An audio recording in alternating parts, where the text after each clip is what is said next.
Ang uban, makapas na lang. Matulog po sila na ina. So, start na kay 5:30 naman. Then, as I told you last week, our topic for today is about purgatory. Purgatory. I'm sure you don't know what purgatory is as young as you are. Any idea about purgatory? Sige, raise your hand those who know a little about what purgatory is. Gusto man ang purgatorio. Ano ang ibig sabihin ng purgatorio? No idea? What we know is heaven. You know what heaven is. You know what hell is. So, you know heaven and hell, but you do not know purgatory. So, we will discuss purgatory. Now, the Catholic Church teaches that we all are going to die. Tanggap niyo ba na tayo lahat ay mamamatay? Sino dito ang ayaw mamatay? Gusto niyo mamatay? Ha? Actually, we do not want to die. Nobody wants to. But our nature, because we are a sinful nature, God demands every one of us, because of sins, to die. And it is written in Scriptures. Because of, why we die? Because of sins. Very good. Dahil sa kasalanan ng tao, sa katauhan, kaya tayong lahat ay tinadhana ng Diyos na mamatay. Sigurado tayo mamatay physically, but spiritually, we can live forever.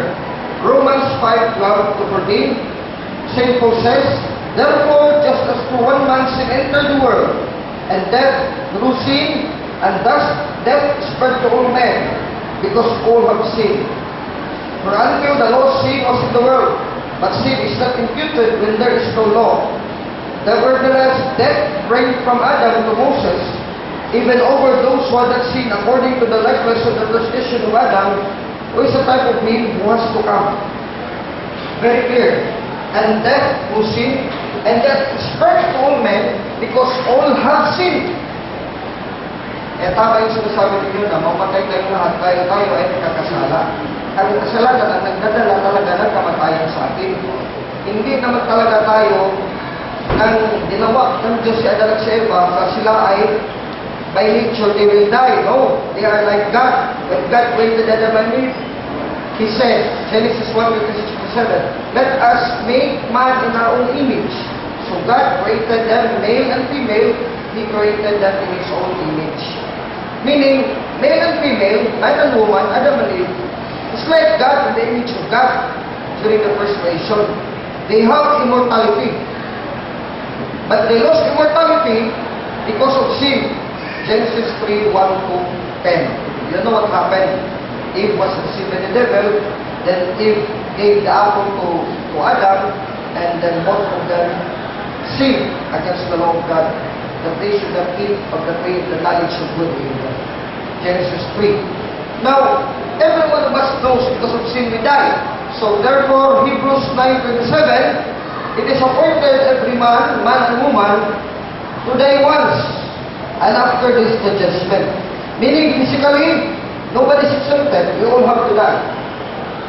So when other non-Catholic says and claims they will be raptured to heaven, and they will not face death, even this generation, many of them will disappear and vanish to thin air and be with Christ in heaven suddenly. It is a false claim. Why? It will go against the will of God, written in Hebrews 9:27. It says, and as it is appointed for men to die once, but after this the judgment. This one death is physical death.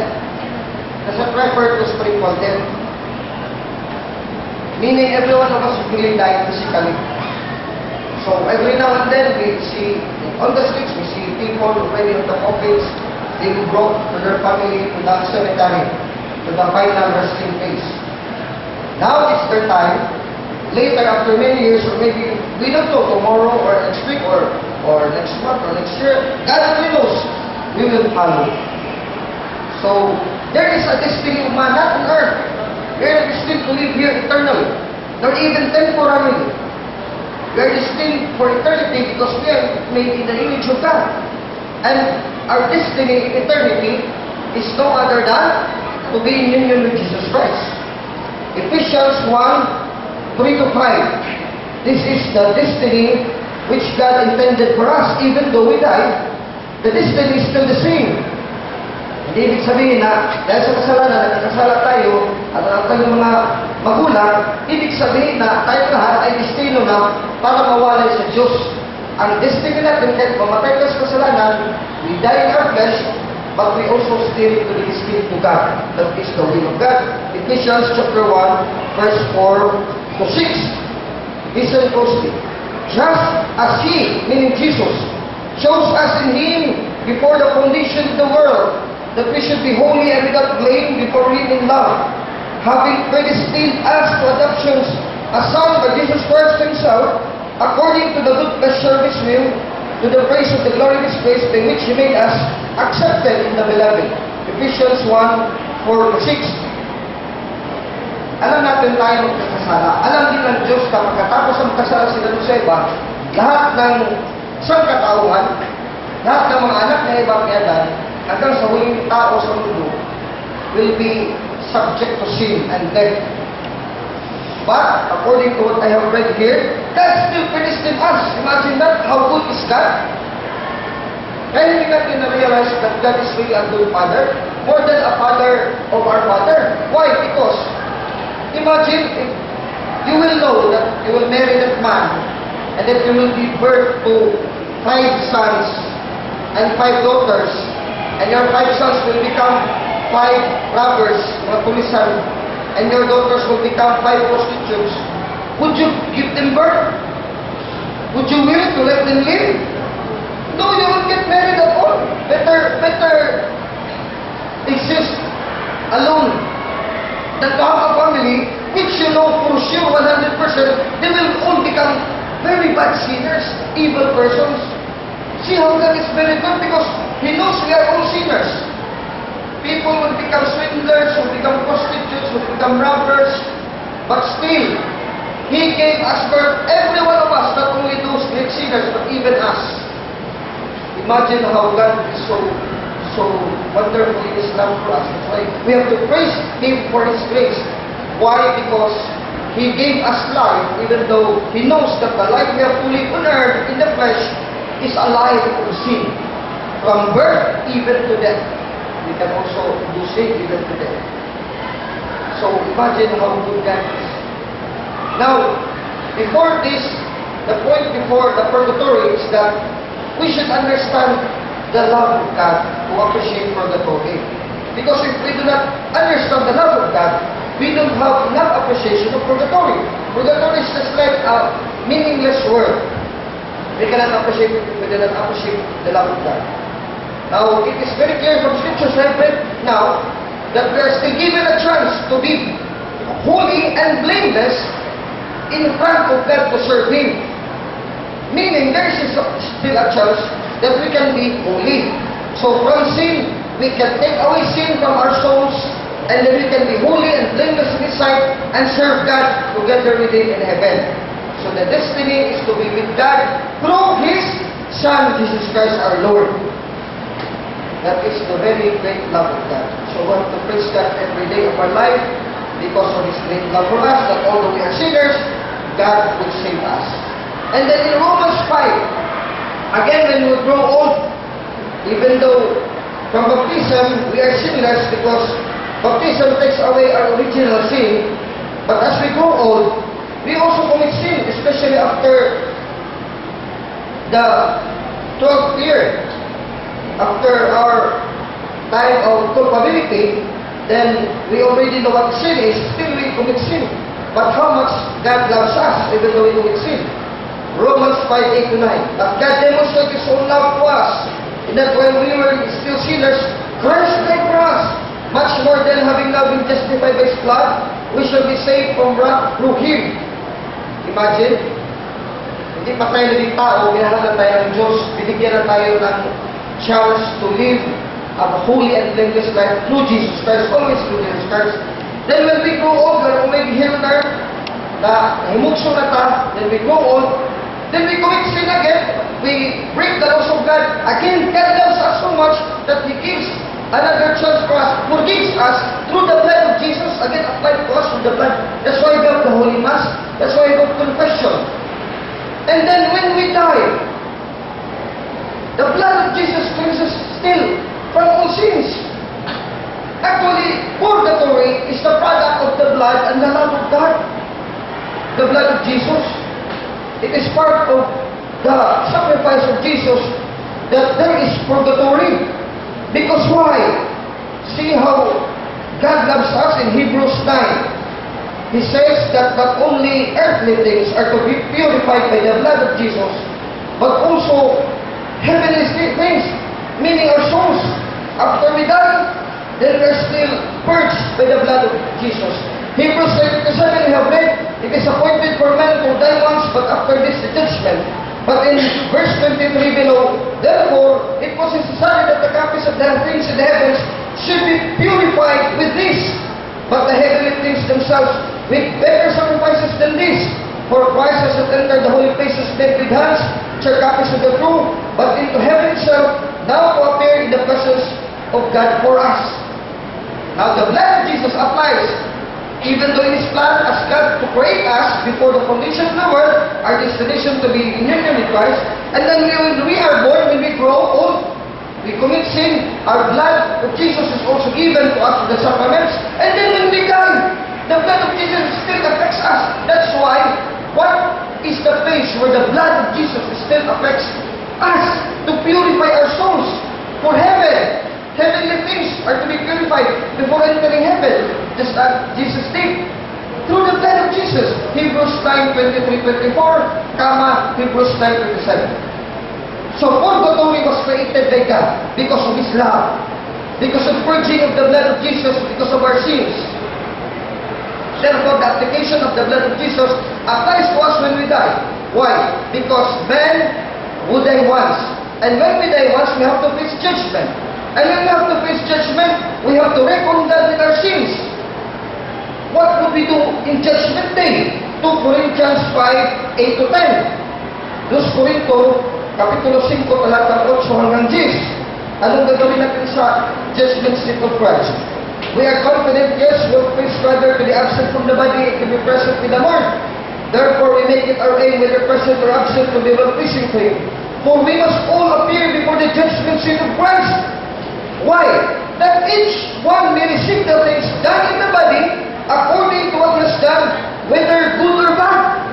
So what we do, brothers and sisters, whether good or bad here in the flesh, here on earth, we will recognize with God, we will be judged either good or bad. Words and actions, everything about us, either good or evil. Now, those who are good, the Catholic Church teaches, to the scriptures of tradition, those who die in the state of grace, namatay sa estado ng biyaya ng Diyos, ng grasya ng Diyos, the grace of God, will go straight to heaven. Do you believe that some people dies will go straight to heaven?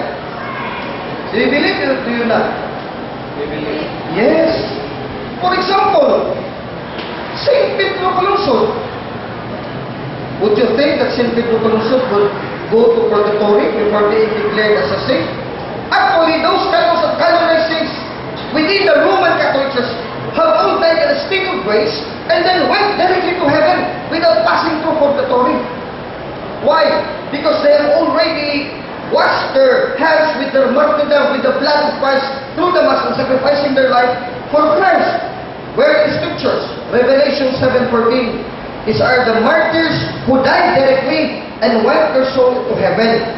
Kanilang makaluluwa dahil sa kanilang pagkamartir ay inaalay nila sa Diyos sapagkat nakais sila kay Kristo sa pamagitan ng sakramento ng banal na misa at nasa sakripisyo ni Kristo kaya sila nandoon sa langit pagkatapos ng kanilang kamatayan.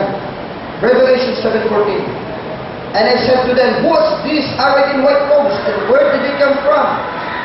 And I said to him, Sir, you know. So the angel told him, These are the ones who come out of the great tribulation and wash their robes and made them white in the blood of the Lamb.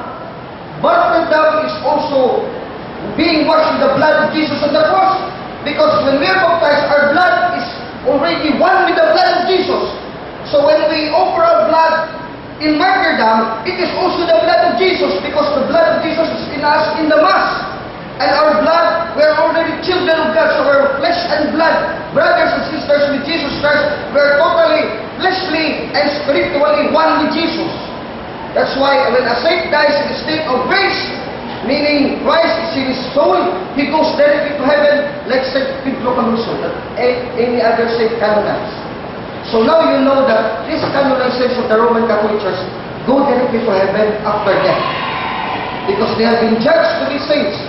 They have done righteously, and their sins were washed with the blood of the Lamb, and with their own blood of martyrdom. Now, how about those souls, or those spirits of persons who die in a state of mortal sins? They commit big mortal sins, grievous sins, and they did not repent before dying. They cannot go to heaven. Would they go to heaven? If you are God, would you admit somebody who died not knowing you and not accepting your person? Because grace is the person of God himself, the divine life given to every person. If you refuse, then meaning you refuse God. If you refuse God, would that God also refuse you? Zacharias 1:3, if you turn back on me, I will turn back on you. So if a soul dies in a state of grievous mortal sin, unrepented mortal sin, he goes directly to a place called, not heaven, not purgatory, but called hell. Do you believe in hell? Yes, because hell is true. But in our generation, it seems that hell doesn't have meaning anymore. It says here in Revelation 21:8, these are the mortal sinners.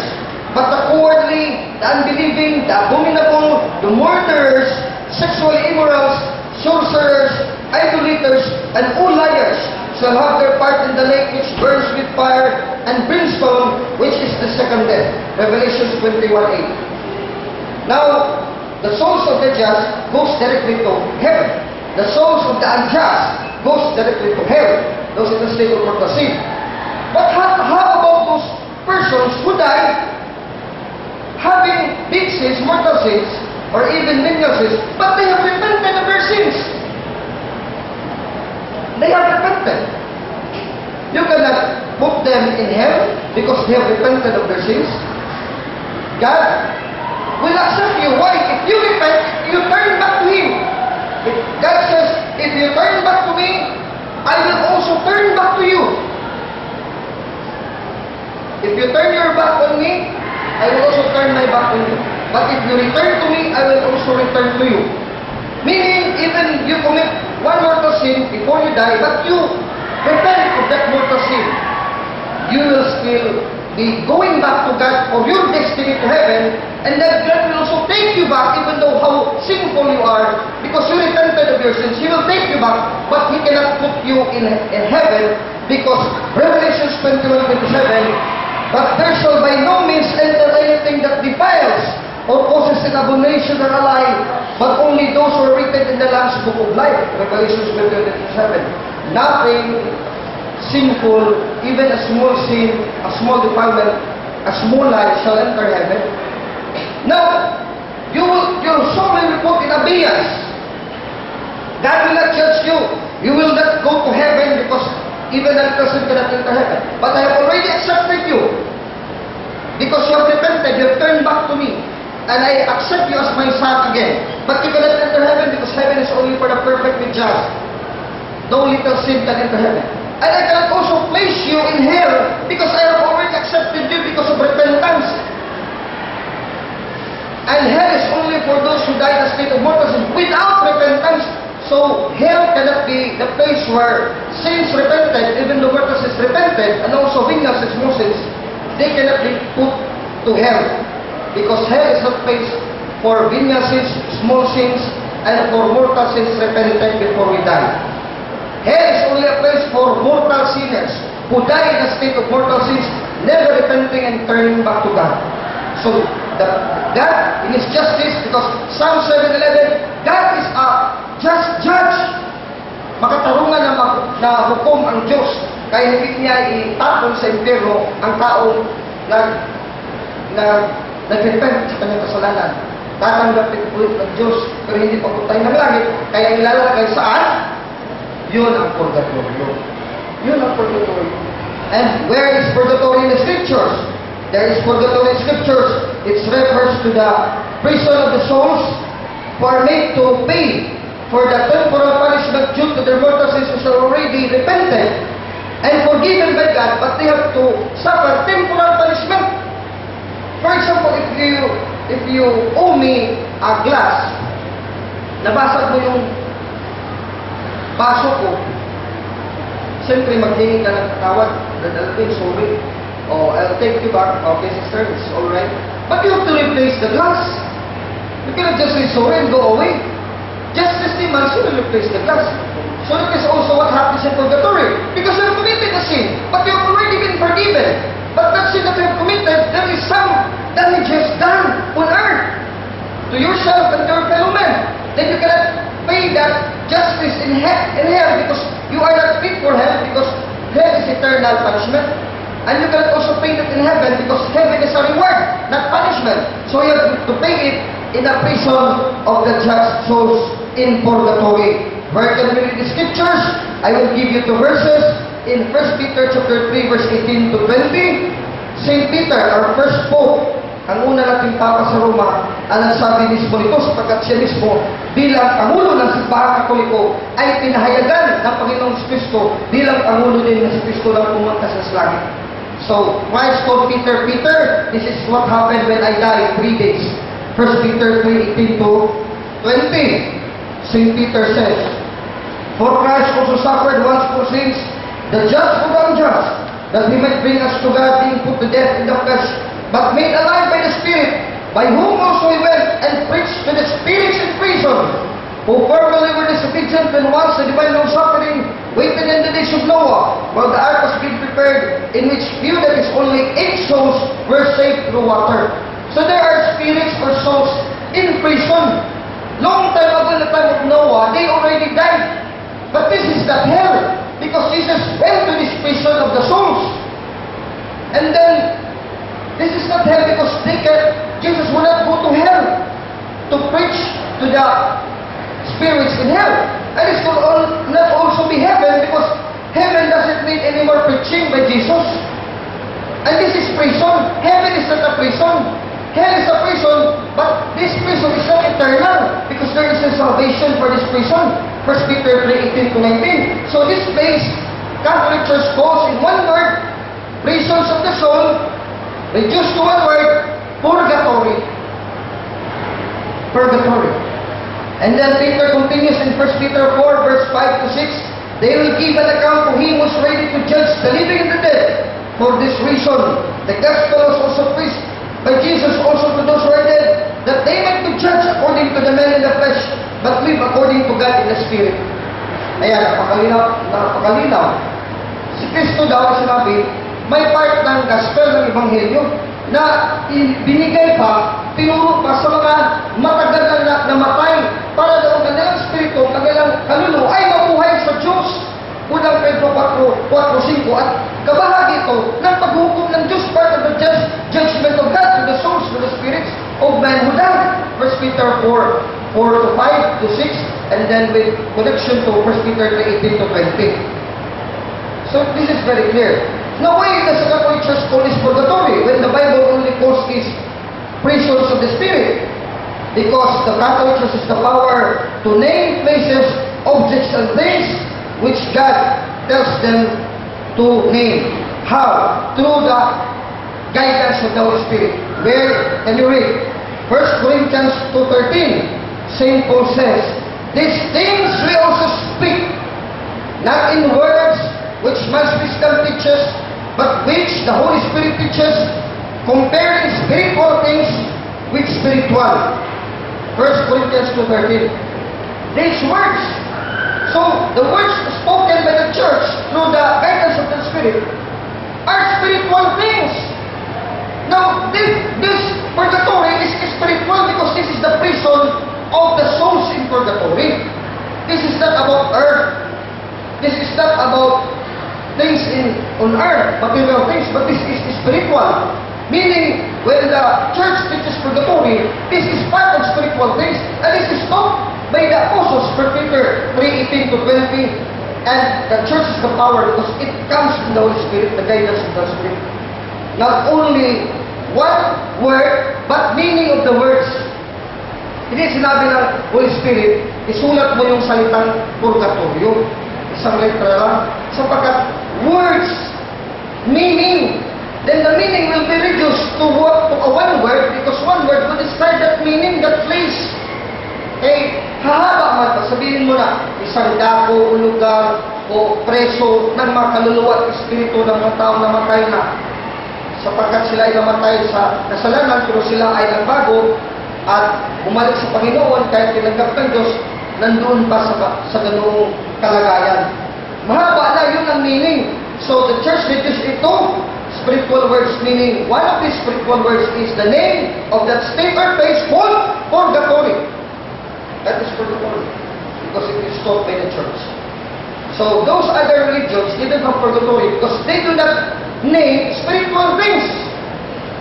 They do not know the spiritual things. If you ask a non-Catholic, what is this place, the prison of the souls, in 1 Peter 3:18 to 20, and in which the gospel can be still applied to them, the Holy Mass can still be offered and prayers and novenas for the souls in this prison. We call Catholics purgatory. What is this according to you? What is this place? They cannot tell you it's purgatory because they do not believe it. Because spiritual things is only discerned by spiritual persons, and spiritual persons are the church. Because as we have already discussed before about the true church and about the Bible tradition and church magisterium, it is the Catholic Church enlightened by the Spirit to know these spiritual things. I have just read to you 1 Corinthians 2:13. Now, what would you do in purgatory when you are already there in purgatory? The evil that you do will be purged over there by a cleansing fire. That is said by St. Paul in 1 Corinthians 3:15. He says, if anyone's work is burned, meaning in purgatory, in the prison, he will suffer loss, but he himself will be saved, yet so as through fire. There is still fire, which is not eternal fire, but temporal fire. But you will pass through that fire, your works will be burned, you will suffer, but you will be rewarded with salvation. You can be saved, but through that fire. That is the state of purgatory. The Protestant doesn't know that there is a salvation passing through a cleansing fire, the spiritual state of the soul, and then that is purgatory. They don't know about that. 1 Peter 1:7, this is also quoted by the Catechism of the Catholic Church, 1 Pedro 1:7. Ganito ang sinasabi ng ating unang Santo Papa, ni sa Apostol San Pedro. Basahin natin ito King James Version. That the genuineness of your faith, being much more precious than gold that perishes, though it is tested by fire, may be found to be praise, honor, and glory at the revelation of Jesus Christ. So our faith will be tested. Our works, good or bad, will be tested with the fire of purgatory. And then if tested, we will give praise and glory and honor to God. By passing through purgatory, we will go to heaven to enjoy the praise of Jesus. 1 Peter 1:7. Now let us go to the Catechism of the Catholic Church. This is, you can read this in the Catechism of the Catholic Church in 1030 to 1033. 1030, Heaven, Hell, and Purgatory. The final purification or purgatory. Only 3 articles in the Catechism of the Catholic Church, 1030 to 1032. All who die in God's grace and friendship, but still imperfectly purified, are indeed assured of their eternal salvation.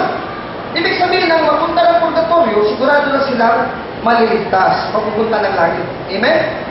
Yes, you know that, na ang mapunta ng purgatorio, mapunta talaga niya ng langit, hindi sa Pedro. Sinabi dito, are indeed assured of their eternal salvation.